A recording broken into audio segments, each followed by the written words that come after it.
भक्तांचं आजच्या विशेष कार्यक्रमामध्ये हार्दिक स्वागत आहे. आंतरराष्ट्रीय कृष्ण संघ इस्कॉनच्या वतीने आपल्या सगळ्यांचं स्वागत करीत आहोत. तर आज वेगळ्या हॉटके टॉपिक घेतलेले. तर मी विचार केला की दरवर्षी आपण रामनवमी सेलिब्रेशन करतो किंवा मोठे मात्र रामनवमी फेस्टिवल साजरा करतो, पण दरवर्षी 12 टायमाला फेस्टिवल साजरा केला जातो आणि मग तो फेस्टिवल झाला की सगळे विसरून जातात. तर त्यावेळेस मी जेव्हा रामचरित्र मानस तुलसीदासांचं वाचत होतो किंवा रामायण ग्रंथ रीडिंग करीत होतो, तर त्यावेळेस एका वरिष्ठ भक्तांचं मला स्लोगन खूप आवडलं. म्हणजे रावण अभी तक मन में है, रावण अभी तक मन में है, राम अभी तक वन में है. काय? रावण अभी तक मन में है, राम अभी तक वन में है. खरे हे जेव्हा स्लोगन ऐकली तर म्हणलं जरी रावण मेलाय पण त्याची वृत्ती अजून गेलेली नाही आहे. रामचंद्र प्रगट झाले पण रामचंद्र वास्तविक पाहिलं तो लोकांच्या झेंड्यावर आणि घोषणापुरतच राहिलेले आहेत. पण रामचंद्र आपल्या हृदयामध्ये कधी प्रगट होतील किंवा आपण रामचंद्रांचा कधी अनुभव घेऊ शकेन, फिलिंग कधी होईल. आतापर्यंत जस्ट काय म्हणतात थिंकिंग करतो, विलिंग करतो. विलिंग म्हणजे काय? व्यक्त करतो बा रामचंद्र आहे, ठीक आहे. विलिंग करणं, त्याच्यानंतर थिंकिंग करतो आपण, पण फिलिंग कधी, अनुभव कधी करणार रामचंद्राचा. त्यामुळं रामचंद्राचं मी बरंच सर्च करीत असताना आपण रेग्युलरली स्टोरी तर ऐकतो, पण वास्तविक रामनवमी सेलिब्रेशन करणं किंवा रामनवमी साजरी करणं, तर एक ध्यानात ठेवा, रामचंद्र आपल्या हृदयामध्ये प्रगट करणं हे आपला मेन उद्देश पाहिजे. आणि म्हणून आज मी रामनवमीत आपण ते सेलिब्रेशन येणार काळामध्ये त्याच्यावर एक टॉपिकवर घेऊ. पण आजचा टॉपिक असणार आहे की वास्तविक रामराज्य काय असतं. लोकांना रामराज्य खूप ऐकलंय, लोकांना रामराज्य पाहिजे आणि आता इलेक्शनचा पिरियड चालू आहे. तर ही वास्तविक संकल्पना काय? महर्षी वाल्मिकी मुनी बालकांडामध्ये 2 चॅप्टरमध्ये 2 अध्यायामध्ये 2 सर्गामध्ये त्याचं विश्लेषण करतात आणि डायरेक्ट जेव्हा भगवान रामचंद्र राज्याभिषेक झाल्यानंतर पुढच्या 4-5 अध्यायामध्ये रामराज्याचं वर्णन करतात. मी एवढं डिटेल्स रामराज्याबद्दल बोलल्या जात आहे, पण याचं विस्तृत वर्णन कुठे? तर कंबस्वामीने, जसं महाराष्ट्रामध्ये एकनाथी रामायण फेमस आहे, नॉर्थ इंडियामध्ये तुलसीदासाचं फेमस आहे, तसं तमिळमध्ये जे तमिळ कंबस्वामीनं एक रामायण लिहिलं त्याला कंब रामायण म्हणतात. त्यामध्ये त्यांनी डिटेल्स 2 गोष्टीचं विश्लेषण केलं. एक तर जेव्हा रामचंद्र जनकपुरीला जातात तेव्हा सीताचं आणि त्यांचा जो पहिला ग्लान्स होता, म्हणजे पहिल्यांदा सीतेला कसं पाहिलं आणि सीतेनं भगवान रामचंद्राला पाहिलं, तिथं त्या दोघांचा एक कसं आदान प्रदान होती त्याचं विस्तृत वर्णन केलेले. जे आपण ज्या कादंबऱ्या नॉवेल वाचतो ना, रीडिंग करतो, त्या नॉवेल्समध्ये कसं एका स्त्री पुरुषाचं पात्र रंगवलं जातं आहे, तसं कंबस्वामी सीता आणि रामाचं एवढं सौंदर्याचं वर्णन करतात की किती नॅचरल कशी अट्रॅक्शन होते. आणि दुसरं वर्णन ते करतात विशेष करून की जे पात्र आहे रामचंद्राचे ह्या रामराज्याचं, त्याचं वर्णन ते कंबस्वामींच्या याच्यामध्ये करतात. पण बेसिकली आज आपण जे रामायण वर्णन करीत आहोत की रामराज्य काय, म्हणून याला 3 कल्चर आपल्याला समजणं. म्हणजे रामराज्य समजायचं असेल तर आपल्याला पहिले कल्चर समजणं महत्त्वाचं आहे. जोपर्यंत ते कल्चर आपल्याला अंडरस्टँड होणार नाही तोपर्यंत रामराज्याची आपल्याला ती कल्पना समजू शकत नाही किंवा ती कल्चर आपल्याला समजणार नाही. फर्स्ट आहे विकृती. याच्यावर मी एक प्रवचनामध्ये बोलतो. विकृती म्हणजे रावणाची जी लंका आहे ना, ती विकृती कॅटेगरीमध्ये येते. कारण तिथे रावण हा नेहमी त्याच्याकडे 2 गोष्टीचा होता. एक तर रावण ह्या शब्दाचं काय, तो दुसऱ्याला नेहमी रडवणारा. आणि मग मनुष्य कधी रडवतो माहिती आहे कोणाला? जेव्हा आपला स्वार्थ येतो, स्वतःचे डिझायर्स येतात किंवा मग त्या स्वतःच्या इच्छासाठी तो कोणाला काही करू शकतो. मग त्याचं नाव दशानन किंवा दशग्रीव होतं जेव्हा जन्माला आल्यानंतर, 10 मुखाचं असल्यामुळं. पण रावण नाव कधी पडलं? कारण तो ज्याच्या संपर्कात यायचा किंवा ज्याच्या जवळ जायचा तो रडायचा किंवा त्याच्यामुळं लोक त्याला पाहून रडायचे, म्हणून हे नाव काय पडलं? रावण हे नाव पडलं. असं रावण ह्या नावामुळे किंवा तिथलं कल्चर विकृती कशी आहे की तिथे जे मनुष्य राक्षस गणातल्या जर पाहिलं गेलं तर तिथे 2 गोष्टीचे जास्त अभिलाषा होते. एक म्हणजे कांचन आणि कामिनी. कांचन म्हणजे धनसंपत्ती आणि कामिनी म्हणजे स्त्रियांचा भोग करणं. रावणाचं पहिली गोष्ट काय झालं की जेव्हा कैकसीनं सांगितलं, अरे बघ तुझा भाऊ जो कोण आहे कुबेर, तो एवढा धनसंपत्ती आहे, त्याच्याकडे पुष्पकिमान आहे आणि तुझ्याकडे काहीच ऐश्वर्य नाही. नेहमी रावणाचं प्रेम विशेष करून कुबेरावर होतं, पण कैकसीचं जी ईर्ष्या होती, रावणाची जी आई होती, कुबेराच्या पुरती तिची ईर्ष्या होती. म्हणून आपण जेव्हा ईर्ष्या करतो, ईर्ष्याचे परिणाम भविष्यामध्ये काय होतात. जसं महाभारतामध्ये जर पाहायला गेलं, गांधारीने ईर्ष्या केली. कोणाची ईर्ष्या केली? जेव्हा कुंती महाराणीला मुलं झाली 5, तर तिला वाटलं की माझा पहिला गर्भधारण झाला, पण माझ्या पहिले ती प्रसूती कशी झाली. ईर्ष्यापोटी तिने काय केलं, आपल्या गर्भावर नाही का बुक्या मारल्या आणि त्याच्यातून नाही का त्या मासराचा लथडा पाडला आणि मग वेदव्यासाने सांगितले की मासाच्या 100 गोळे करून ठेवा. म्हणजे ईर्ष्यापोटी तिनं त्या बाळाला जन्म दिला, मासाला, आणि नंतर कौरव जन्माला. जीवनभर त्यांनी ईर्ष्या केली. म्हणून आपल्या लाईफची सुरुवात किंवा आपल्या जीवनाची सुरुवात जेव्हा आपण करतो त्याचा रिझल्ट असा असणार आहे. जेव्हा आपण ईर्ष्यापासून सुरुवात करतो तर आपल्याला रिझल्ट नाशाकडे जाणार आहे किंवा आपल्याला ते रिफ्लेक्शनमध्ये येणार आहे. पण जेव्हा तुम्ही प्रेमाची, लव आणि केअरिंग इन्व्हेस्टमेंट करता, तुम्हाला ते भेटणार आहे. म्हणून रावण हा पहिली ईर्ष्या काय केली, त्यानं कुबेराचं पुष्पकिमान घेतलं आणि इमान तर घेतलं, पण कुबेराचं लंका जी सोन्याची लंका होती, कुबेरच्या पहिले तिथे लंका कशी होती, एकदम जंगल होतं, पण कुबेरानं तिला डेव्हलप केलं, सोन्याची नगरी बनवली आणि ते ऐश्वर्य एवढं सुंदर होतं की राक्षसांना राहण्यासाठी ते स्थान ब्रह्माजीनं स्वतः दिलं होतं. अशी ही लंका नगरी होती आणि ह्या लंका नगरीमध्ये विशेष करून ह्या रावणानं सगळं हडपून करून घेतलं आणि कुबेरला गेलं. कुबेर जेव्हा आपल्या वडिलाकडे गेले, ईश्वराकडे, तर ईश्वर म्हटले काळजी करू नको, तू देवतांच्याकडे राहा, कोण त्याच्यासोबत राहू शकत नाही. आणि मग ही धनसंपत्ती हडप केल्यानंतर जेव्हा ही तपस्याला लागाय गेली, तपस्या करताना एकच तपस्या होती की आता मला संपत्ती ऐश्वर्य भेटला तर याचा भोग करायचा. मग भोग करण्यासाठी माणसाला एकतर एज पाहिजे ना. आता बघा, आपण ह्या मटेरियलिस्टिक लाईफमध्ये, भौतिक जीवनामध्ये आपल्याला खूप एन्जॉय करायचे असते, पण प्रकृती एकतर आपल्याला पहिल्यांदा तारुण्यामध्ये पैसा नसतो आणि वेळ पण नसतो. सेकंड स्टेप येते, पैसा येतो पण वेळ नसते. तिसऱ्यांदा स्टेप येते, म्हातारं होतंय, वेळ बी असतो, पैसा बी असतो, पण शरीर साथ देत नाही. प्रकृती तुम्हाला कधीच परफेक्ट ठेवत नाही. म्हणून रावणाने ठरवलं की आता मला एन्जॉय करायचं, काय करायचं सगळीकडे, तर तपस्या करायला गेला. आणि तपस्या करण्यासाठी कोणाची तपस्या केली? ब्रह्माजी केली. आणि ब्रह्माजीला केल्यानंतर ते म्हटलं की मला अमराचंच वरदान द्या. त्यावेळेस ब्रह्माजी म्हटले, मीच अमर नाही तर तुला वरदान कसं देणार. तर त्या म्हटला की ह्या जगातले जेवढे लोक आहेत त्यांच्या कोणाला मृत्यू होणार नाही, एक व्यक्ती सोडून. जे मनुष्य ना, मनुष्य आणि माकडं यांना तर मी सहज काय करेन, मारू टाकेल, मला एवढी मोठी गोष्ट नाही. ब्रह्माजी म्हणले तात असतो गेलं. नंतर सेकंड भाऊ आला. सेकंड भाऊ म्हणजे कुंभकर्ण. हा त्याचा नियम असा, एवढा आसूर होता, भरपूर खायचा आणि मग तो एवढा त्रस्त करायचा. त्यावेळेस तो काहीतरी वरदान मागणार. त्यावेळेस देवतांना चिंता झाली काय करायचं बा. तर लक्ष सरस्वतीने सांगितलं याच्या जीवेवर बस, वागेश्वरीला. आणि वागेश्वरीला 2 वरदान द्या मला. ब्रह्माजी पितामा काय, मला भरपूर झोपायचं आहे आणि दुसरं मला भूक लागली, भरपूर खायला. ब्रह्माजी म्हटले 6 महिने झोपशील, 1 दिवस उठशील, भरपूर खाशील, हे वरदान दे. मग नंतर कुंभकर्ण विचार करू, अरे मला एकच काय. तिसऱ्यांदा जो भाऊ होता कोण, बिभीषण, तो म्हटला की माझी मती नेहमी धर्मात राहावं. माझ्या जीवनात किती संकट समस्या आल्या तरी मी धर्माचा त्याग नाही केला पाहिजे. आणि चौथी बहीण कोण होती? शूर्पणखा.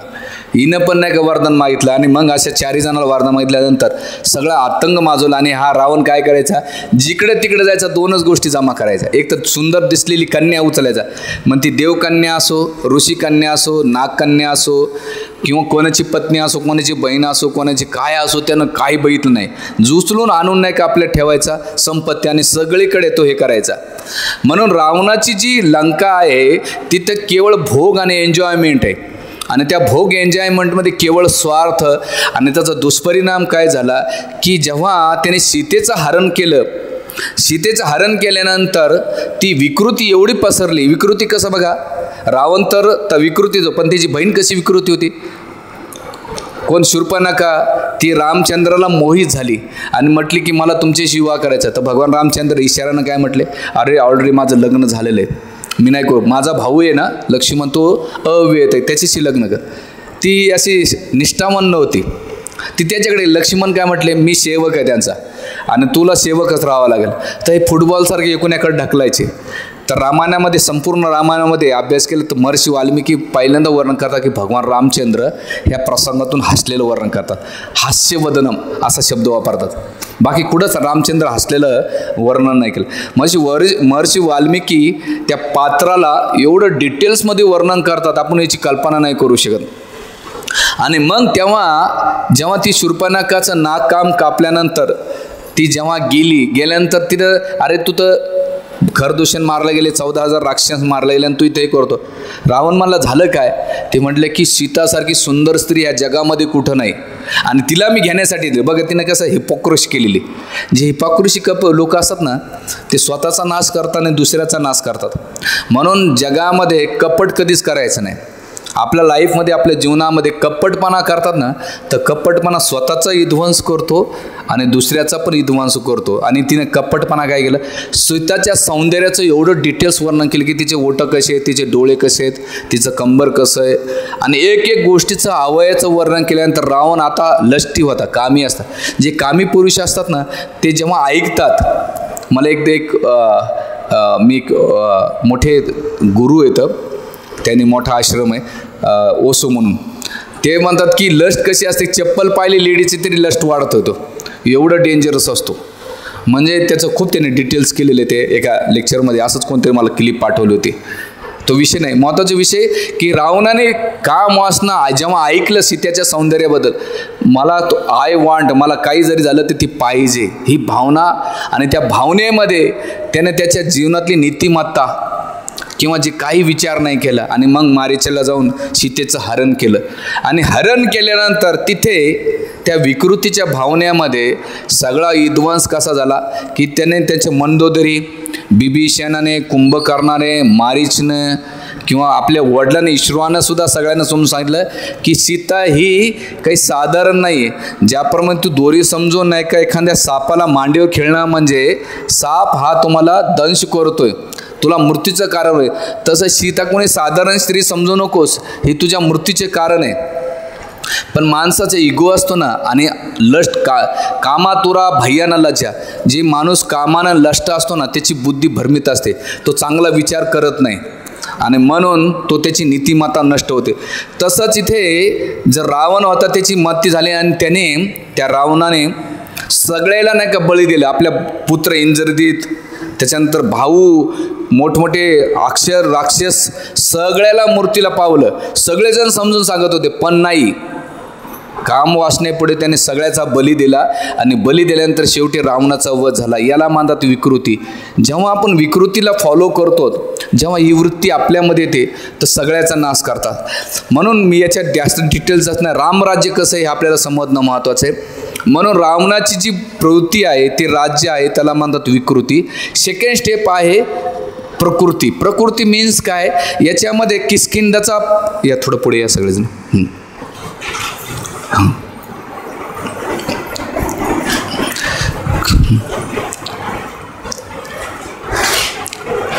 जो सेकंड पार्ट आहे विकृती, पहिले विकृती, सेकंड प्रकृती. प्रकृती मीन्स काय की त्याच्यामध्ये भोगत्याग, अटॅच अँड डिटॅचमेंट ही येते. आणि याचं सुंदर उदाहरण आहे वालीचं आणि सुग्रीवचं. हे दोघं भाऊ पाहिलं जर त्यांची रामायण एवढं प्रॅक्टिकली आहे, असं शिलप्रभात म्हणतात की आजच्या डे टू लाईफमध्ये तुमचे फॅमिली प्रॉब्लेम जर तुम्हाला सॉल्व्ह करायचं असेल तर कोण्या काउन्सिलरकडे जाण्याची गरज नाही.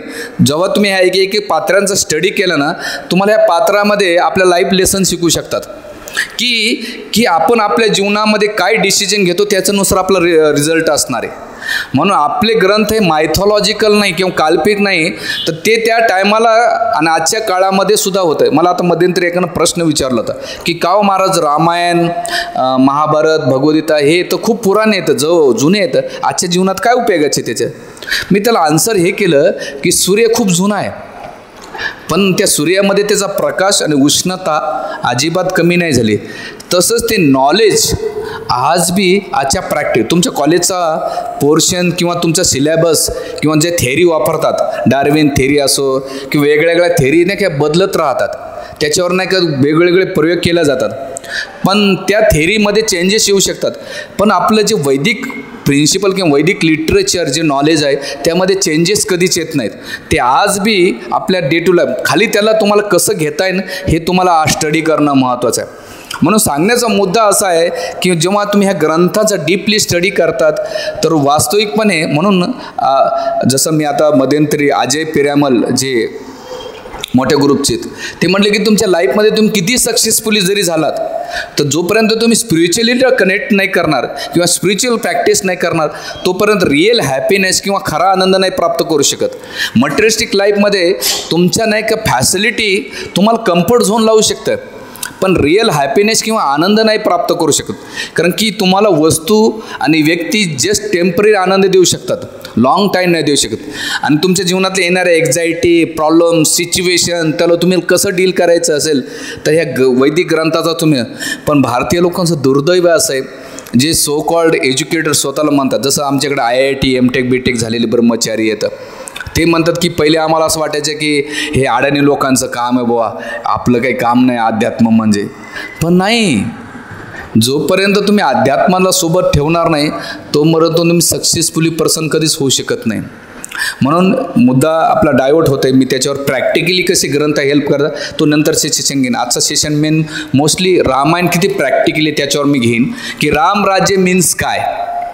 आणि हे जी प्रकृती आहे, प्रकृतीमध्ये वाली आणि सुग्रीव याच्यामध्ये जे एक राक्षस होता त्याला मारलं, ते खूप डिटेल्समध्ये मी स्टोरीमध्ये जात नाही, मेन लेसनकडे येऊया, शिक्षाकडे, की यांच्यामध्ये गैरसमज झाला आणि वाली नाही का त्या राक्षसाला मारण्यासाठी, दुमदुमी नावाचा राक्षसी होता त्याला मारण्यासाठी गेला आणि ते कमीत कमी 1 महिना युद्ध चाललं त्या गुफेमध्ये. सुग्रीला वाटलं कदाचित हे दोघंही त्या युद्धामध्ये मारले आणि त्या गुफेला काय केलं, दगड लावला आणि इकडे आला. जेव्हा वाली आतमध्ये युद्ध करत होता, सुग्रीव आला किष्किंधामध्ये, तर किष्किंधेच्या प्रजेने विचारलं की राज्यामध्ये राजा नसेल तर प्रजेला कंट्रोल कोण करणार, डिसिप्लिन्स कोण लावणार, आणि म्हणून हे राज्य चालवण्यासाठी तुम्ही काय करा, वालीच्या जागेवर पद घ्या. आणि पद घेतल्यानंतर आणि म्हणून त्याला युवराज कोणाला दिलं, जो वालीचा पुत्र आहे अंगद, त्याला युवराज पद दिल्यानंतर या दोघांमध्ये राज्य चालू होत होता. पण त्यांच्यामध्ये जी डिझायर्स होत्या एन्जॉय करायची तो सुग्रीव करत होता. पण केल्यानंतर त्याच्या काही दिवसानंतर वाली आला आणि वाली आल्यानंतर वालीला काय वाटलं, पहिलं तो प्रवेश केला की अरे कदाचित माझ्या भावाचाच प्लॅनिंग होता. काय प्लॅनिंग होता की मला मारून याला राज्यपात पाहिजे होता आणि राज्य परतोय. आणि सुग्रीव वालीला समजवण्याचा खूप प्रयत्न केला पण वालीनं अजिबात ऐकलं नाही. म्हणून कोणतेही प्रॉब्लेम्स तुमच्या लाईफमध्ये झालेत ना ते मिसअंडरस्टँडिंगमुळे प्रॉब्लेम्स होतात. रामायणामध्ये 2 प्रसंग असे की मिसअंडरस्टँडिंगमुळं मोठमोठे विद्वान झाले. जसं कैकेयीला मिसगायडन्स केलं मंत्राने, पण तिनं कन्फर्मेशन नाही केलं की आपल्या सिनियर्सकडे जाऊन किंवा आपल्या इक्वलकडे जाऊन की खरंच वास्तविक असं झालं का तसं झालं. तिने एवढा गैरसमज करून घेतला आणि तिला मिसगायडन्स केल्यामुळं जे रामायण घडलं, आपला पुत्र पण गेला, पती गेला, रामचंद्र गेलं आणि मग ती विधवा पण झालेली. म्हणजे सांगायचा मुद्दा, तिनं जर गायडन्स घेतला असतं ते प्रॉब्लेम सॉल्व्ह झाले असते. तसंच इथं वालीनं जर मॅच्युरिटी अंडरस्टँडिंग ठेवलं असतं की नाही खरंच वास्तविक काय ते पाहिलं असतं, पण इगो आणि डिझायर्स, आपल्या अहंकार आणि आपली इच्छा आपला ते मानत नाही. आणि त्या गैरसमजमुळं काय झालं, वालीनं सुग्रीवला खूप मारलं आणि मारल्यानंतर सगळीकडे तो मारा सुटला.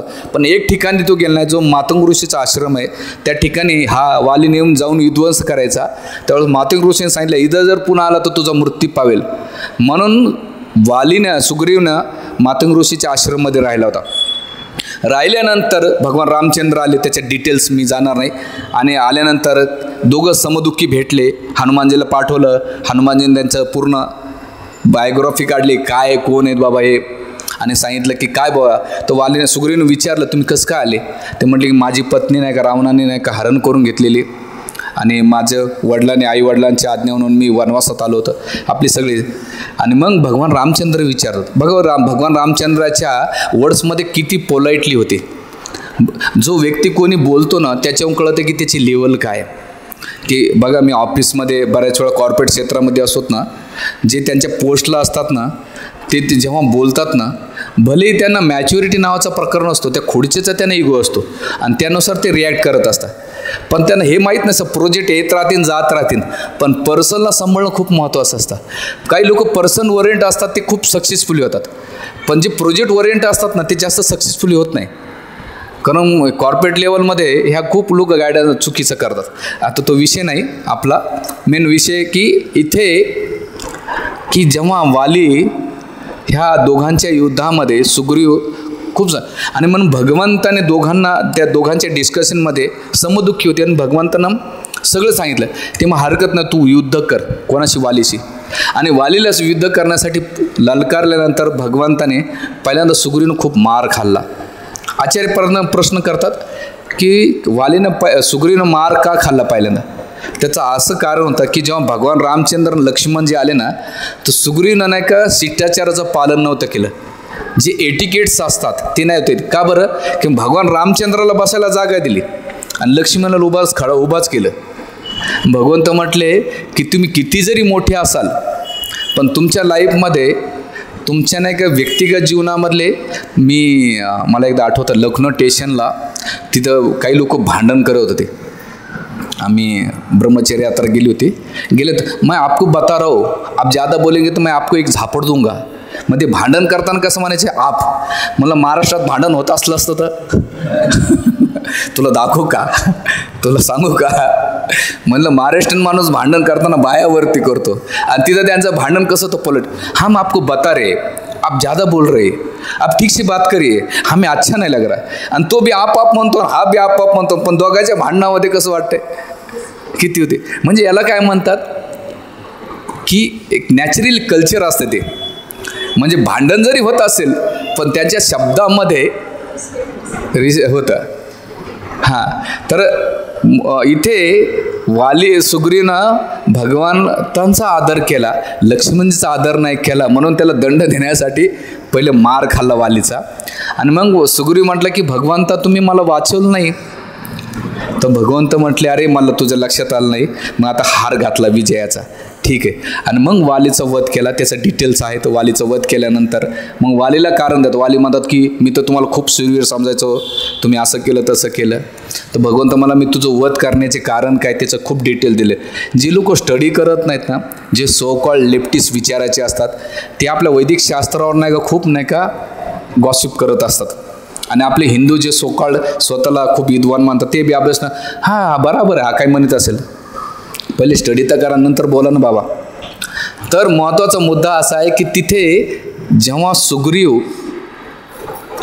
जेव्हा वालीचा वध झाला, सुग्रीवला राज्य दिल्यानंतर वाली जसं एखादा हावरट माणूस असतो ना आणि त्याला खायला दिलं ना तर भरपूर खातो तो, तसा हा वाली सुग्रीव होता ना खूप वर्षापासून उपाशी होता. जेव्हा त्याला राज्य दिलं तर भगवंताला सोडून दिलं त्यानं. आणि मग आपली पत्नी रोमा आणि वालीची पत्नी तारा या दोघायला घेतलं आणि दारू, दोन गोष्टी घेतल्या त्यानं, दारू आणि कांचन आणि कामिनी, मदिरा आणि मदिराक्षी. याच्यामध्ये एवढा मदमस्त झाला की त्याने भगवंताची भक्ती सोडून दिले. याला म्हणतात विकृती. भगवंत तुम्हाला सर्व काही देतात पण तुम्ही त्याचा उपयोग कसा करतात याच्यावर तुमचा रिझल्ट असणार आहे. सुग्रीवनं काय केलं, भगवंत कोणती फॅसिलिटी भेटली पण त्या फॅसिलिटीचं काय केलं एन्जॉयमेंटमध्ये. याला म्हणतात प्रकृती म्हणजे तुम्हाला भोग त्या करायची, थोडीशी भक्ती पण करायची, देवदेव पण करायचा. म्हणजे 1 महिना श्रावण करायचा आणि बाकी महिने रावण होऊन जायचं. 8 दिवस उपास धरायचा, मला 8 दिवस, रविवारी तो मस्त तंगडे तोडायला जातो. असं याला नाही म्हणतात. स्पिरिच्युअलिटी मीन्स नाही का तुमच्या डे टू लाईफमध्ये ती प्रॅक्टिकली ॲप्लिकेशनमध्ये आले पाहिजे, याला म्हणतात स्पिरिच्युअलिटी. नाही तर मुडी कारभार असतात ना. आता बघा कोणताही सण सुद्धा आले की झेंडे मिरवतात लोक, बस ते उत्सवी मूर्ती असतात तेवढ्या पुरते. पण दुसऱ्या दिवशी सकाळी बघा ओरिजिनल स्वभावामध्ये येऊन पडलेले असतात ते. म्हणजे सांगण्याचा मुद्दा असा आहे की स्पिरिच्युअल वन डे किंवा वन टाईम नाही, तर ते आपल्या प्रत्येक मुमेंटमध्ये आपल्यासोबत असली पाहिजे. म्हणून इथे वालीनं जेव्हा आपलं सुग्रीव केल्यानंतर भगवंत 4 महिने वेटिंग केली आणि 4 वेटिंग केल्यानंतर हा जो सुग्रीव होता याने नेहमी इंद्रिय भोगामध्ये लिप्त झालेले. म्हणून आपल्याला सांगायचा मुद्दा असा आहे की भगवंतानं आपल्याला फॅसिलिटी दिली तर भोग त्याग वृत्ती नसता, याला आपल्याला विकृती पण नाही करायची आणि आपल्याला प्रकृती पण नाही करायची. तिसरी गोष्ट आहे संस्कृती, आणि ते आहे कल्चर अयोध्याचं. अयोध्याच्या कल्चरमधला जर स्टडी केला आपण तर अयोध्याच्या कल्चरमध्ये स्वतःच्या व्यक्तिगत कोणी स्वतःसाठी जमत नव्हतं. तिथं 3 गोष्टी होत्या. समर्पण होतं, सेवा होती, त्याच्यानंतर त्याग होता. स्वतःच्या डिझायरपेक्षा समोरच्याला किती आदर सन्मान आणि त्याला कसा आनंद देतात आहे याला म्हणतात संस्कृती. संस्कृती आता मी पाहिलं नवरात्राचे 1 दिवस साड्या घालतात लोक, 1 दिवस फेटा बांधतात, झेंडे मिरवतात. त्यांना असं वाटते की जगातल्या मोठी संस्कृती मीच फॉलो करतो, आणि दुसऱ्या दिवशी बघावं यांना मिनिस्कर्ट घालून नको ते अल्कोहोल दारू पितात. तुम्ही 1 दिवस काय ड्रामा करतात? 1 दिवसा ड्रामा नाही. संस्कृती आपल्या खाण्यापिण्यात, वागण्यात, बोलण्यात, चालण्यात आली पाहिजे ती संस्कृती. आज जर तुम्ही संस्कृती फॉलो केली तर फ्युचरमध्ये ती संस्कृती टिकून राहील, नाहीतर येणारं जनरेशन तुम्हाला तसंच फॉलो करेल. म्हणून 3 गोष्टी मी मागच्या वेळेस सांगितल्या. नेचर, कल्चर, नेचर आणि फ्युचर असणार आहे. कल्चर चांगलं फॉलो केलं तर फ्युचर चांगलं असणार आहे. नेचरचं केअरिंग केली तर नेचर तुम्हाला आदान प्रदान करेल. आता तुम्ही दोघांना डिस्ट्रॉय करता, कल्चर आणि नेचरला डिस्ट्रॉय करता, तर फ्युचर डेंजर आहे तुम्हाला. आणि लोकांना वाटते की देशानं करावं किंवा यानं करावं त्यानं करावं. मी व्यक्तिगत जीवनात काय करतो हे इम्पॉर्टंट आहे. एकदा जॉन केनेडी अमेरिकेचे राष्ट्रपती, एक पर्सन आला, म्हणला तुम्ही देशासाठी काय केलं देशासाठी? तर जॉन केनेडीने सांगितलं की मी देशासाठी काय करतो हे मला माहिती आहे, पण तू देशासाठी काय करतो हे महत्त्वाचं आहे. आम्ही करतो आमच्या लेवलला, पण तू व्यक्तिगत जीवनामध्ये तुला सांगितलं इथं थुकू नको तरी तू थुकतोस. जीवनामध्ये सांगायचं मध्ये दुसऱ्याला उपदेश देणं, दुसऱ्याकडून अपेक्षा ठेवणं मोठी असते.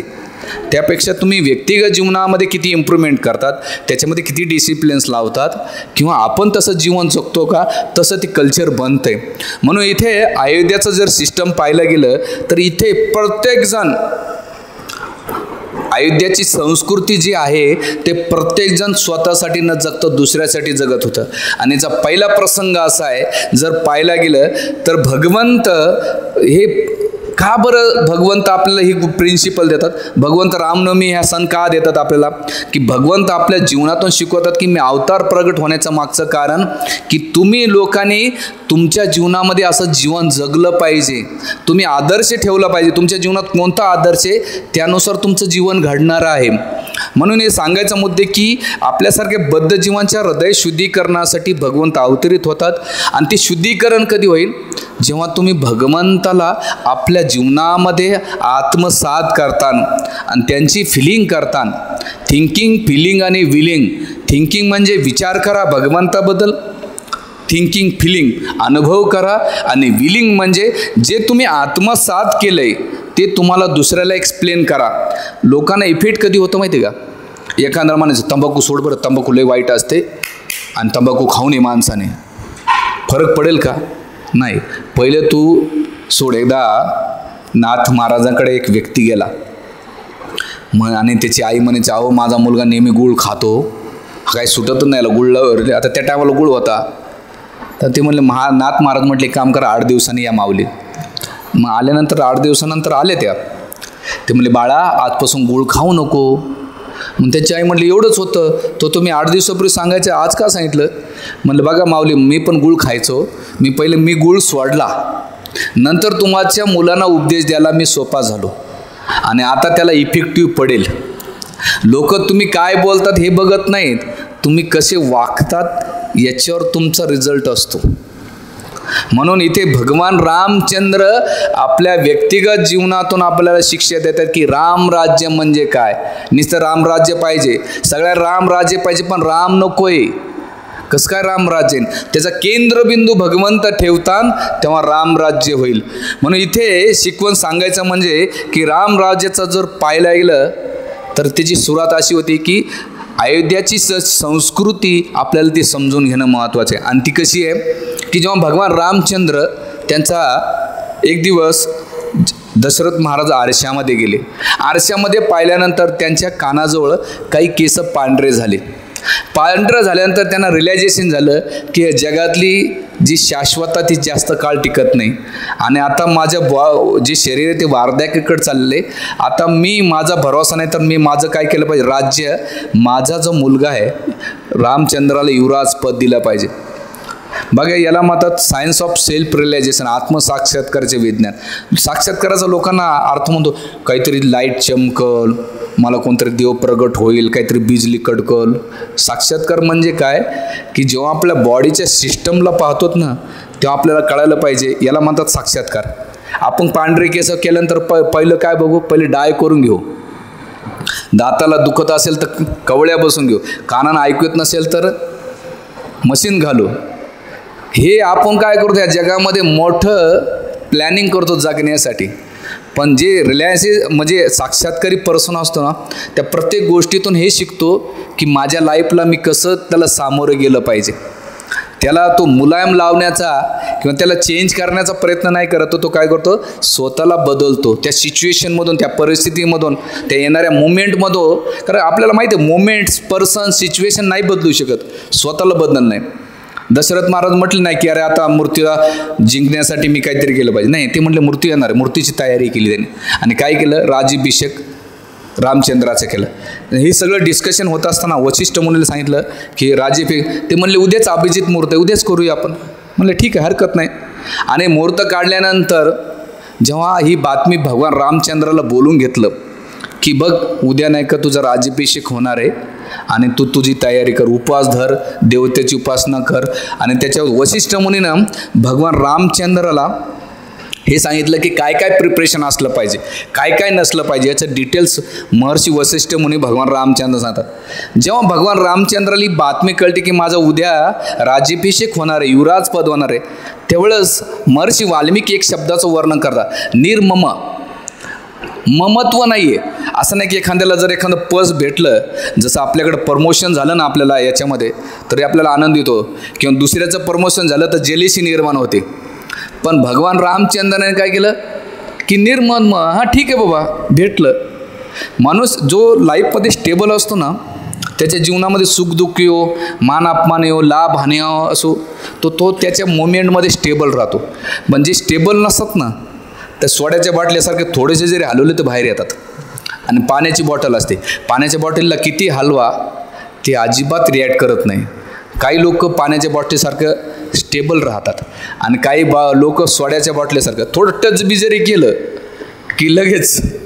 मी असं एकदा असं काहीतरी ते पोरं पेट्रोल टाकून काहीतरी करत होते, मला खूप वर्ष झाले, ते काहीतरी जाळायचं होतं माझ्याकडे, त्या सापाला जाळायचं होतं, थोडं टाकलं ते अग्नीला स्पर्श झाला ना ते लग्न भडकं उठला.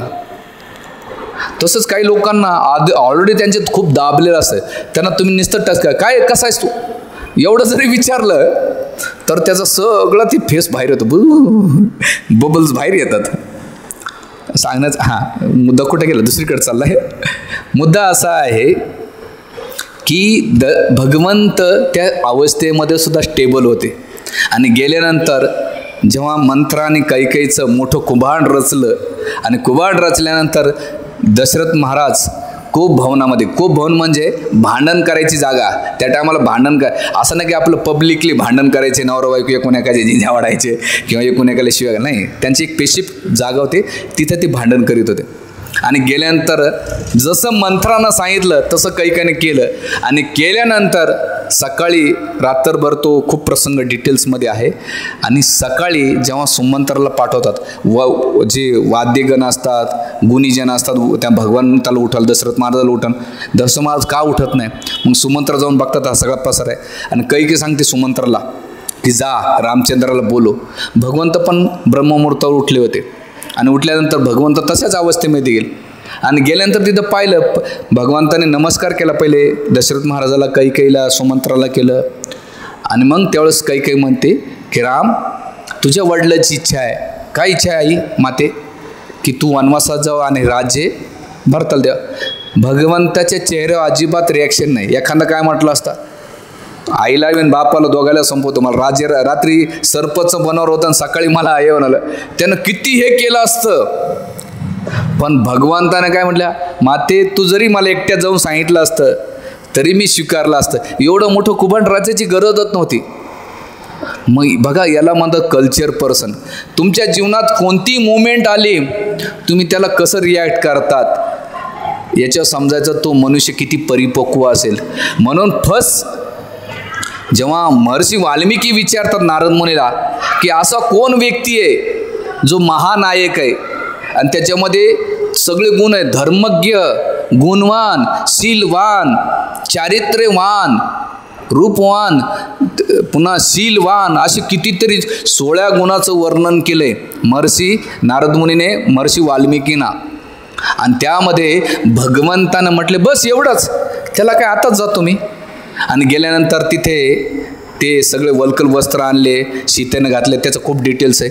आणि जेव्हा भगवान रामचंद्र एका मिनिटात आपल्या आई वडिलांसाठी कोणत्याही रिॲक्शन नाही केलं. अहो, आपल्या घरामध्ये नुसतं भावाला 100 रुपये दिले किंवा बहिणीला दिले किंवा आपण नाही का घरातल्या कोणत्या एखाद्या गोष्टीला जर दिले तर आपण नाही का छोट्या छोट्या गोष्टीसाठी आपण किती किती बंबांड करतो. याला म्हणतात इनमॅच्युअर्ड पर्सन. मॅच्युअर्ड पर्सन काय असतो, त्या मोमेंटला काय गरजेचं आहे त्याच्यानुसार तो व्यवहार करतो. म्हणून रामायण किती प्रॅक्टिकली, याच्यावर खूप लेसन आहे. म्हणजे रामायणाच्या एक एक प्रसंगातून आपण खूप काही शिकू शकतो. जसं आम्ही काल परवा दिवशी प्रवचन घेतलं होतं, त्याच्यामध्ये मी सांगितलं न ऐकलेल्या कथा रामचंद्राच्या, त्याच्यामध्ये मला थोडा वेळ नाही भेटला.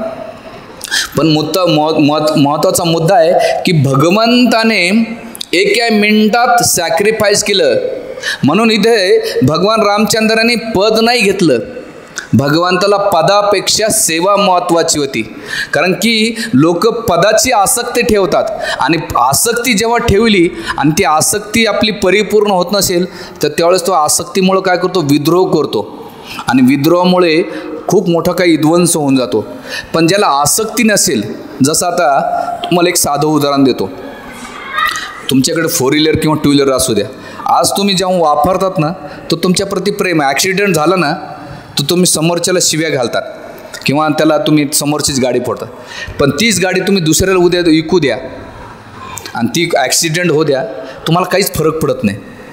का बरं पडत नाही? आदल्या दिवशी अटॅचमेंट असते आणि दुसऱ्या दिवशी डिटॅचमेंट असते. डिटॅचमेंट असल्यानंतर काय व्हायचं होऊ दे, मला काय फरक पडणार आहे. तसं जीवनामध्ये अटॅचमेंट ठेवली आणि ती अटॅचमेंट ठेवली आणि ती आपली परिपूर्ण नाही झालं तर मनुष्य काय करतो, आपल्या क्रोधित बाहेर येतो.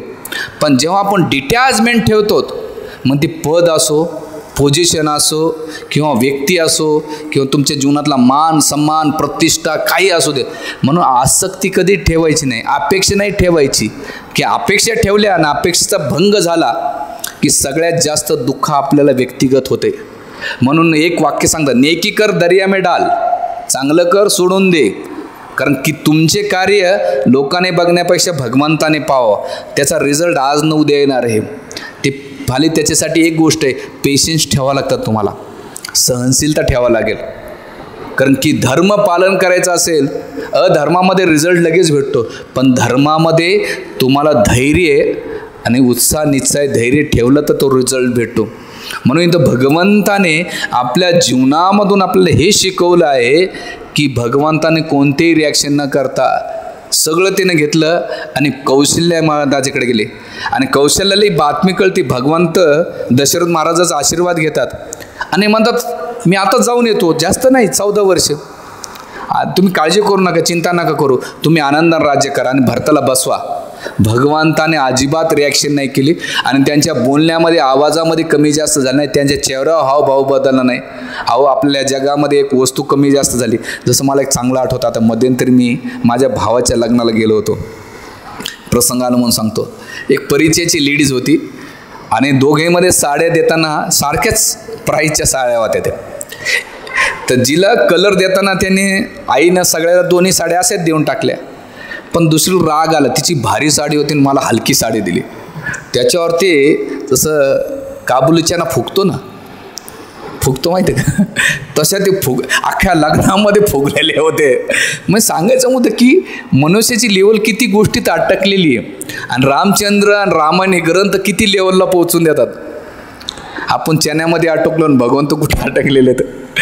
तर सांगण्याचा मुद्दा असा की भगवंत कौशल्याकडे गेले आणि कौशल्याला सांगितलं की माझ्या पित्याने वनातलं राज्य दिलेलं आहे आणि वनातलं राज्य मला खूप होतं आणि आपलंच राज्य अयोध्येचं आहे, आता असं जातो ना असं येतो. असं नाही म्हटले की बघ माझ्या सावताराईनं नाही का मला वनात पाठवलं आणि तिच्या पोराला राज्य बसवलं. नाही, प्रेझेंट करताना कसं केलं भगवंतानं की माझ्या पिताने अयोध्याचे राज्य भरताला दिलं आणि मला राज्य कुठं दिलं, वनातलं दिलं. मी वनात असं जातो असं येतो, तू काळजी करू नको, चिंता करू नको.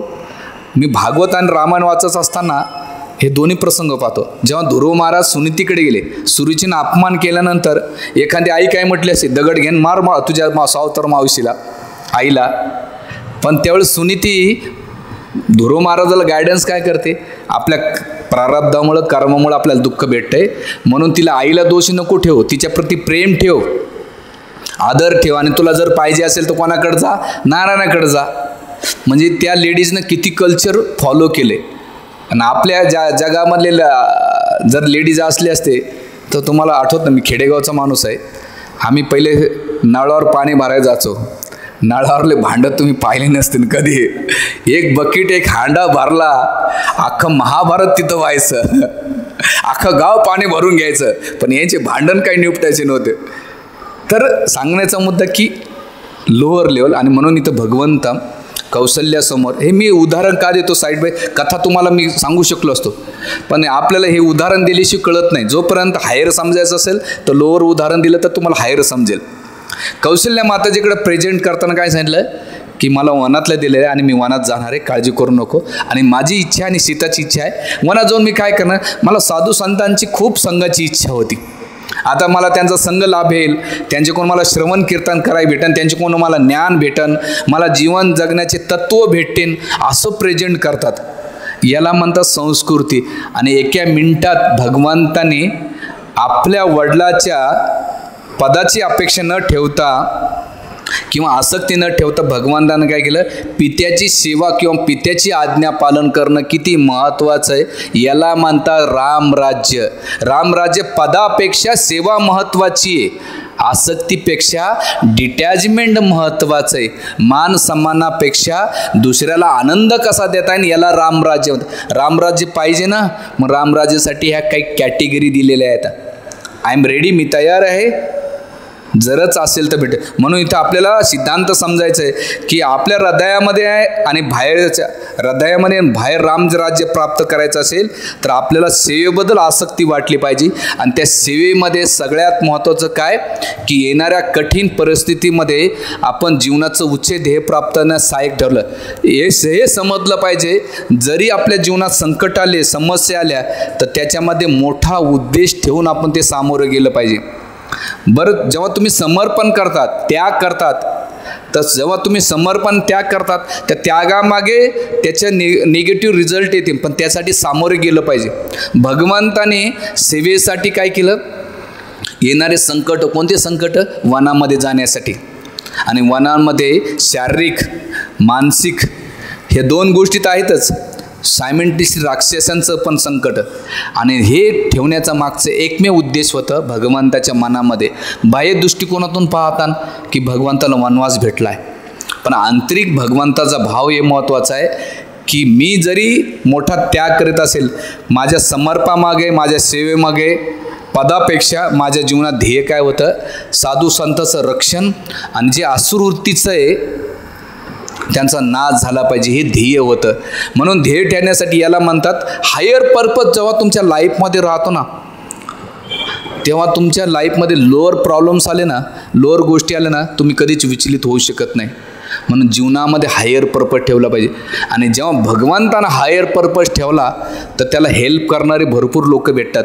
आणि म्हणून भगवंत जेव्हा वनवासाला निघाले, त्यासोबत कोण निघाले, सीता निघाली. सीता कोणी साधारण स्त्री नाही, राजकुमारी होती, अतिशय आलिशान कम्फर्ट जीवन जगणारी होती.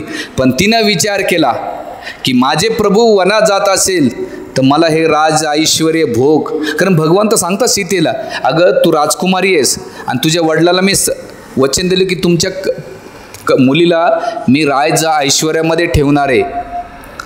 तर त्यामुळे माझ्या वचनाची पूर्ती कर, आणि दुसरं तू सासांची सेवा कर. कोणाची कर? कौशल्याची, कैकेयीची आणि सुमंत्राची. भगवंताने असं नाही म्हटले की कौशल्याचीच कर, नाही, तिघांची सायमल्टेनियसली सेवा कर, आणि ही माझी आज्ञा आहे.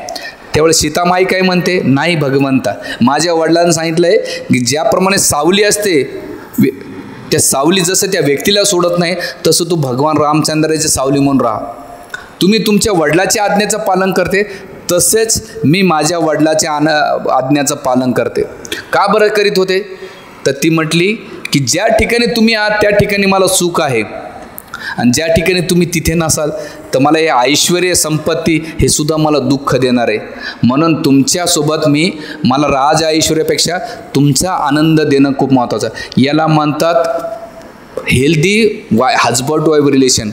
की आपला पती कोणत्या जीवनात डिफिकल्टी असतो, आपल्या फॅसिलिटीमध्ये आपण आपल्या पतीला फॅसिलिटीसाठी उपयोगात आणतो की त्याला आपण आनंदी ठेवतो. जीवनामध्ये अप अँड डाऊन्स होईन फायनान्शियली, पण आपल्याला आपल्या फॅसिलिटीपेक्षा व्यक्ती महत्त्वाचा आहे का फॅसिलिटी महत्त्वाची, याच्यावर आपले रिलेशन डिपेंडन्स असतात. जर फॅसिलिटी ओरिएंट असतात तर रिलेशनमध्ये अनबन होईन की मला हे नाही दिलं, मला ते नाही दिलं, मला असं नाही केलं, मला तसं नाही केलं, की यानं असं करायला पाहिजे होतं, त्यानं तसं करायला पाहिजे होतं. मग त्यामध्ये नाही का म्हणजे तुमचं डिझायर कंप्लीट कर. आणि दुसरं याला सीतानं काय केलं? सगळ्या गोष्टीचा, कारण माझ्या पतीची सेवा करणं महत्त्वाचं आहे. बरं भगवंताने असं नाही, आता तुम्हाला सीता, तुम्ही लेडीजलाच बोलले जेंटला, तर भगवंत पण हे बघतात की सीता माझ्यासाठी सॅक्रिफाईस करते, तर माझं काम तेवढं तिची केअरिंग करणं. आणि मग भगवंत कशी केअरिंग करतात येणाऱ्या प्रसंगामध्ये सांगेल मी. की सेकंड लक्ष्मण हा त्यातच काही वनवास भेटला नव्हता. वनवास कोणाला भेटला होता? भगवान रामचंद्राला. पण भगवंतासाठी कोण त्याग केला? भगवंताने आपल्या वडिलांची इच्छा, आईच्या इच्छेसाठी आणि भावाच्या इच्छेसाठी सगळ्या ऐश्वर्याचा, सगळ्या पदाचा त्याग केला. याला म्हणतात पुत्राचा रोल. आपल्या आई वडिलांसाठी सगळं काही ही भगवंत आपल्या जीवनात. आणि तेच रामचंद्र पत्नी आपल्या पत्नीसाठी सर्व काही. आणि मग भाऊ आपल्या भावासाठी सर्व काही. माझ्या जीवनात भाऊ महत्त्वाचा आहे, ह्या जगातलं जीवनातलं सुखसुविधा माझ्यासाठी महत्त्वाचे नाही. आणि जेव्हा लक्ष्मण हट्ट धरला भगवंताकडे की मला वनवास द्यायचं, तर भगवंत म्हटले नाही, वनवास मला एकट्याला भेटला, तुला नाही भेटणार. पहिले तू एक काम कर, सुमंत्राला जाऊन विचार आईला, ते जर परमिशन दिले ते ये, नाही ते येऊ नकोस. तेवढं जेव्हा लक्ष्मणजी जातात सुमंत्राकडे, तर सुमंत्र काय म्हणतात? आजपासून तुझे माता पिता मी नाही आहे, माता आपलं सीतादेवी आहे आणि पिता रामचंद्र आहे. तू एवढं हिंमतच का केली माझी परमिशन घेण्यासाठी? माझ्याकडे विचारायची गरज नव्हती. मला न विचारता जे गेला असता तर सगळ्यात जास्त मला आनंद झाला असता. बाळा माझे आशीर्वाद आहे, जा. आणि त्यावेळेस लक्ष्मणानं आपल्या पत्नीला नाही विचारलं उर्मिला, अगं जाऊ को नको, काय वाटतं तुला, परमिशन घेऊ? नाही. कारण त्याने जीवनात, आपण तर साध्या साध्या गोष्टीसाठी एकूण एकाला विचारतो, जेव्हा जीवनात मोठा गोष्ट असेल तर न विचारता, आता गायडन उद्या भांडण नको व्हायला ते विचारून घेतलेलं बरं व्हा, नाही तर तुम्ही माझ्या प्रवचनाचा अर्थाचा अनर्थ नका करू बरं. हां, ऐकणारे वर्त आणि यूट्यूबवर बी. तर तिथे गेले आणि भगवंत लक्ष्मणानं स्वतःहून व्हॉलेंटरी आपल्या भावासाठी स्वीकारलं. बघा, याला म्हणतात जेव्हा तुम्ही सॅक्रिफाईस स्वतः करतात ना, जेव्हा तुम्ही त्याग करतात तर लोक तुमच्यासाठी त्याग करायला येतात. जेव्हा तुम्ही भोगामध्ये राहतात तर लोक तुम्हाला भोग भेटणार आहे. तुमचे इमेज आणि तुमच्याजवळ येणारे लोक तुमच्या स्वभावानुसार, तुमच्या वागण्यानुसार तुमच्याजवळ येतात. म्हणून आपल्या बाजूला कोण लोक फिटवतात? आपल्या चरित्रावरून लोक आपल्याला ठरवतात काय आहे ते. म्हणून सांगण्याचा मुद्दा की हे जी राम राज्य म्हणजे काय, स्वतःसाठी न जगता दुसऱ्यासाठी जगणं, याला म्हणतात राम राज्य, रामासाठी जगणारं राज्य. आणि मग जेव्हा वनात निघाल्यानंतर तुम्ही कल्पना नाही करणार, सगळे अयोध्येवासी, अवधवासी रडत होते. रडत असताना दशरथ महाराज सांगतात सुमंत्राला, अरे भगवान रामचंद्र सांगतात सुमंत्राला की जा यानं आम्हाला सोडून ये गंगेच्या घाटी. तर सुमंत्राने रथामध्ये बसला. जेव्हा रथामध्ये बसले तेव्हा त्या रथाचे घोडेसुद्धा जात नव्हते. का बरं? की आमचे प्रभू आम्हाला सोड, आणि आमच्या प्रभूला सोडण्यासाठी मी कसं जायचं? घोडे हे विचार करत होते. आणि घोड्यापेक्षा प्राणी विचार करत होते. प्राण्यापेक्षा बघा तिथले अवधवासी, ज्या अवधच्या स्त्रिया होत्या त्या भूमीवर पडल्या होत्या, रथ आमच्या अंगावरून जावा. सगळं अवधवासी जे अयोध्यावासी भगवंतासाठी किती मोठा त्याग करण्यासाठी त्याच्या मागे लागले. आणि भगवंत सगळ्याला सांत्वन देत होते. कारण की भगवंताच्या प्रती साहजिक नॅचरली प्रेम आहे. म्हणून सांगण्याचा मुद्दा आहे की भारतीय जीवनामध्ये जी भारतीय संस्कृती ना, तुम्ही रामाला वेगळं नाही करू शकत. जे भारतामध्ये लेफ्टिस्ट विचाराचे आहेत, एक आहे तामिळनाडूची सरकार आहे, ते म्हणले की ते सरकार होते की राम नावाचं कोणी व्यक्तीच नाही आहे, हे काल्पनिक आहे, सगळं मायथॉलॉजिकल आहे. आणि सेतू बांधला तो सगळं काल्पनिक आहे. ह्या मूर्खांना माहीत नाही की रामाला तुम्ही नाही काढू शकत. राम बघा, भारतामध्ये 35,000 रामाच्या नावानं गाव आहेत. प्रत्येक एक घरामध्ये रामाचं कोणातरी नाव आहे, सीताचं नाव असणार आहे. लोकांच्या मनामध्ये, तनामध्ये, कार्यामध्ये राम आहे. लोक सकाळी उठल्यानंतर राम राम म्हणतात. जीवनाची सुरुवात रामापासून, नाव घेताना रामापासून. आम्ही अयोध्येला गेलो होतो, तिथं आम्ही मीठ मागितलं होतं. तो साधू भडकला ना माझ्यावर, बोले मीठ, इंग्लिश में मीठ का मतलब क्या होता है पता है क्या? मतलब नॉनव्हेज होता है. आता महाराष्ट्रीयन माणूस मीठ म्हणजे मीठ मागणार, हिंदीमध्ये नमक म्हणतात. तो मतलब नमक दीजिए, नमक भी नहीं बोलना, आज से राम रस बोलने का. क्या बोलने का? राम रस.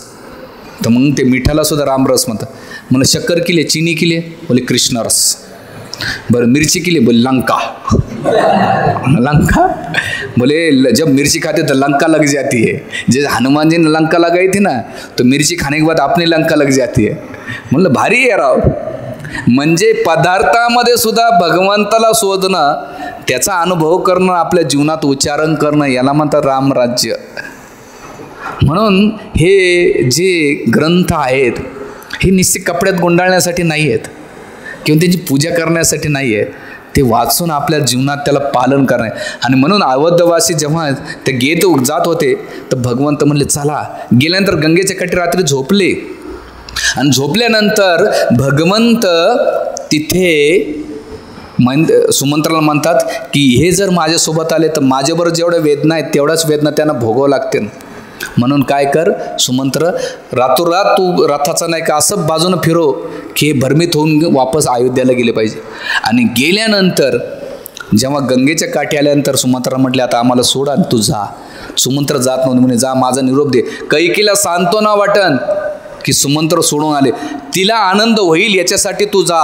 जर तू गेला नाहीस तर त्यांना असं वाटेल की राम राजे कुठे, राम इथं भोगतोय. भगवंत तिथं जाऊन सुद्धा विचार करतात. कोणाचे विचार करतायत? कैकेयीचा. कैकेयीला आनंद होईल. काय आनंद होईल? मी गेलोय बाबा राज्य वनवासामध्ये, आणि तिला तिच्या पुत्राला राज्य करायला सोपं जाईल. आणि हे गेल्यानंतर ही जेव्हा बातमी कळते, त्याच्यामध्ये आपल्या पित्याच्या विरामध्ये, आपल्या मुलाच्या विरामध्ये दशरथ महाराजांनी देहत्याग केला. भरत येतो, भरताला हे सगळा प्रसंग कळतो.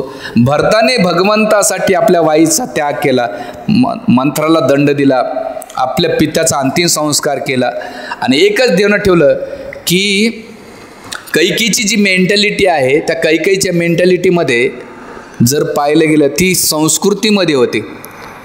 अयोध्यामध्ये असल्यामुळं तिच्यामध्ये कलमत जरी झालं पण तिनं भरताला ओळखायला नाही का ओळखू शकली नाही. त्याच्यामुळे तिने जीवनातले खूप डिसिजन चुकीची घेतली. आणि भरत म्हटले की केवळ माझी आई म्हणून सोडलं, ज्याच्या दुसरी जर कोणी स्त्री असला असता मी वध केला असता. आणि ते वध करून मी भगवान रामचंद्र माझ्या प्रसन्न झाले नसते. म्हणून मी तुला माफ करतोय. आजपासून तू आई नाहीस माझी, एक तू स्त्री म्हणून मी माफ करतोय. आणि मग भरत ह्या शब्दाचा अर्थ तो जगाचा भार वाहणारा. आणि तिथे मिसअंडरस्टँडिंग काय झाली की अयोध्यावासाला वाटलं की या सगळ्या कारणामध्ये भरत महत्त्वाचा आहे. विनाकारण आरोप झाले, पण भरताने स्वतःला प्रूफ करण्याचा प्रयत्न नाही केला. कारण भरताला माहीत होतं मी कोणासमोर प्रूफ करतो आणि समोर प्रूफ करायला गेले तरी ते मानतील का. म्हणून आपल्या जीवनात कोणाला प्रूफ करायचं हे आपल्याला कळायला पाहिजे. लोकांच्या नजरेत बनण्यापेक्षा भगवंताच्या नजरेत बनलं पाहिजे. लोकांना प्रूफ करण्यापेक्षा आपण काय हे आपल्याला माहीत झालं. भरत नाही म्हटले अरे माझ्या याच्यात काहीच दोष नाही, ती खाली कौशल्यात जाऊन बोलले. वशिष्ठ मुनीला सांगितलं याच्यात माझं काहीच नाही, आणि मग ते प्रूफ करण्यासाठी त्यांनी केलं. तुम्ही सगळेच ना भगवान रामचंद्राला आपण घेऊन येवा आणि मी वनवासात जाईल, म्हणजे स्वतःच्या इच्छा आकांक्षापेक्षा त्याने काय केलं, भगवंत कसे प्रसन्न होते आणि भगवंताला मी कसं समर्पित करीन, त्यांची सेवा करेन, त्यांना आनंद प्रदान करता येईन, ही भावना भरतामध्ये होती.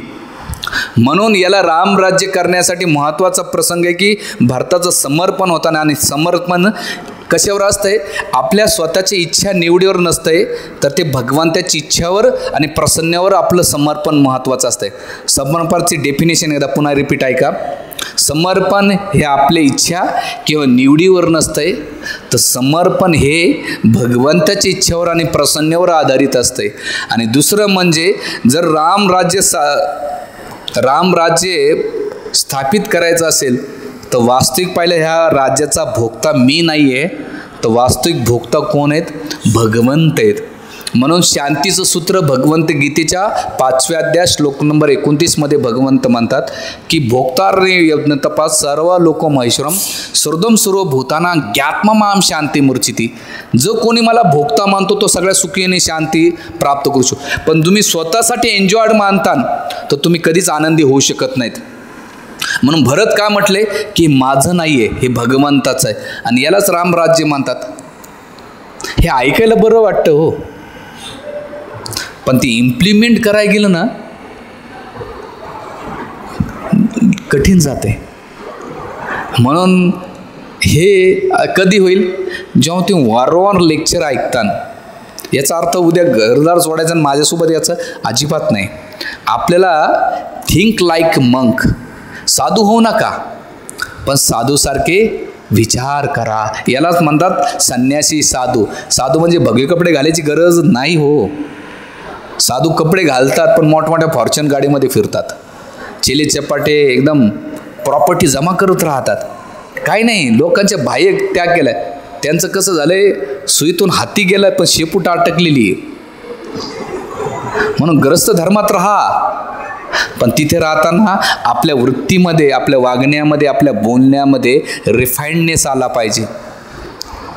आणि जेव्हा रिफाईंडनेस येत आहे ना तेव्हा जीवनाचे होते. म्हणून इथे भरत महाराजांनी हा सिद्धांत दिला. आणि महत्त्वाचं काय आहे, ही रामराज्याचा वेळ झालेली आहे की आणखीन याचे खूप महत्त्वाचे मुद्दे की रामराज्य करायचं असेल तर महत्त्वाचं की भगवंताच्या इच्छेनुसार कार्य करणं. भगवंत भोगतायत आणि आपल्या जीवनामध्ये रामराज्य करायचं असेल तर समर्पण, त्याग, सेवा, निष्ठा ह्या गोष्टी असल्या पाहिजे. समर्पण कोणाच्या प्रती, भगवंताच्या प्रती. सेवा कोणाची, भगवंताची. त्याच्यानंतर आपल्या जीवनामध्ये आदर्श चरित्र, स्वतःच्या भोगापेक्षा भगवंताची भोग. माझ्यामुळं मी कसं प्रसन्न, त्याला एक म्हणतात, एक इंग्लिशमध्ये स्टर्म आहे की दुसऱ्याचं सक्सेस पाहून स्वतः सेलिब्रेशन करणं. जसं ऑफिसमध्ये राहतोच नाही, दुसऱ्याकडे पाहून आपल्याला जेलिस, आपण नुसतं वरचीवर म्हणतात अभिनंदन बरं तुम्ही प्रमोशन झालं, मना ते मना म्हणतो मागून आला आणि याला प्रमोशन झालं, मला काय अटकलेलं आहे. नाही, रामराज्य नुसतं मंदिरात होत नाही, रामराज्य तुमच्या व्यक्तिगत जीवनात. घरामध्ये सुद्धा प्रगती जेव्हा करतात तर आपल्या जीवनातलं घरातलं कोणी व्यक्ती जर सक्सेसफुल होत असेल तर त्याच्या आनंदामध्ये आपला आनंद, त्याच्या दुःखामध्ये आपलं दुःख, त्याच्या सुखामध्ये आपलं सुख.